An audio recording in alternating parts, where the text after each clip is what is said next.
ઢોરો બાબતે શું? રખડતા ઢોરો બાબતે આજે પાદરા નગરપાલિકાની મિટિંગમાંનો ઠરાવ થયો છે. આગામી સમયમાં પાદરા નગરમાં જે રખડતા ઢોરો ફરે છે એના માટે જે વર્ષોનો પ્રશ્ન હતો માલધારી સમાજનો કે અમારી ગાયો ક્યાં પહોંચવી, એમને કેટલો પણ સાથ સહકાર આપ્યો છે પાદરા નગરપાલિકાને, પણ અમે વૈકલ્પિક જગ્યા અમે ત્યાં રેડી કરી દીધી છે.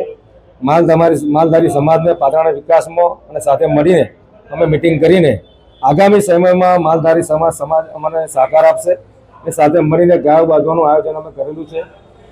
એટલે ભવિષ્યની અંદર થોડા સમયની અંદર મિટિંગ કરીને પાદરા નગર વિસ્તારમાં રખડતી ઢોરો બંધ થાય એવું અમારી નગરપાલિકા તરફથી આગળનું આયોજન ગોઠવેલું છે.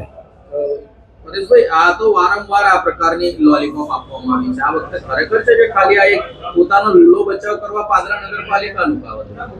લૂલો બચાવ નથી, પણ વૈકલ્પિક જગ્યા પાદરા નગરપાલિકાને અત્યાર સુધી મળતી નથી.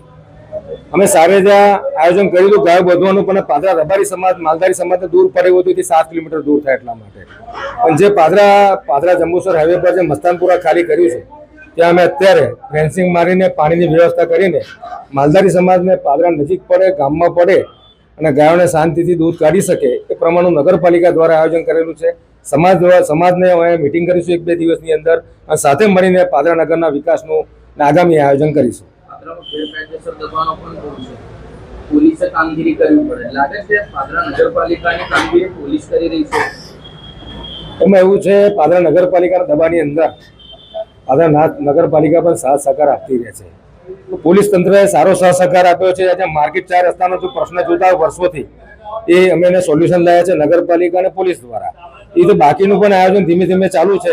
લોકોને પ્રશ્ન વૈકલ્પિક જગ્યાનો હોય છે. જેવો ગાયનો પ્રશ્ન હતો, માર્કેટ 4 રસ્તાનો પ્રશ્ન હતો, જેમ જેમ સમય આવે છે વૈકલ્પિક જગ્યા મળતી જાય તેમ ટ્રાફિકની સમસ્યા અને લોકોના જે ગેરકાયદેસર દબાણ છે એ ધીમે ધીમે તોડવામાં આવશે. નગરપાલિકાને માત્ર રોડ રસ્તા બનાવવામાં રસ છે કે લોકોની જે સમસ્યાઓ છે એ દૂર કરવામાં? રોડ રસ્તા એ નગરપાલિકાની જરૂરત છે, પાદરા વિસ્તારની જરૂરત છે.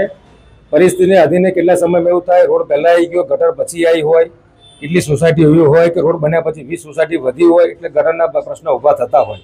પણ એ પ્રમાણે નગરપાલિકા એનું કામ કરતી હોય છે, સરકાર પણ એનું કામ કરતી હોય છે, ગ્રાન્ટ પણ આપતા હોય એ પ્રમાણે ફેઝ 2, ફેઝ 1 એ પ્રમાણે નગરપાલિકા વિકાસનું કામ કરતી હોય છે. આવનારા સમયમાં ચૂંટણી છે, કોઈ લાગે છે પ્રજા વખતે કોઈ જવાબ આપશે? અમારી પાસે નગરપાલિકા વિસ્તારમાં એટલા બધા કામો અત્યારે ચાલુ છે. જે લોકોના ગંભીર પ્રશ્ન હતા એ પણ અત્યારે સોલ્વ થવાની તૈયારીમાં છે. આગામી સમયમાં જાન્યુઆરીના એન્ડિંગ સુધી અમે પણ બીજા 40 કરોડના ખાતમુહૂર્ત કરવાના છે. જે 35 કરોડની ગટર છે એનું પણ ટેન્ડર ખુલી ગયું છે. જાસપુરનું 4.5 કરોડનું પણ ટેન્ડર ખુલી ગયું છે.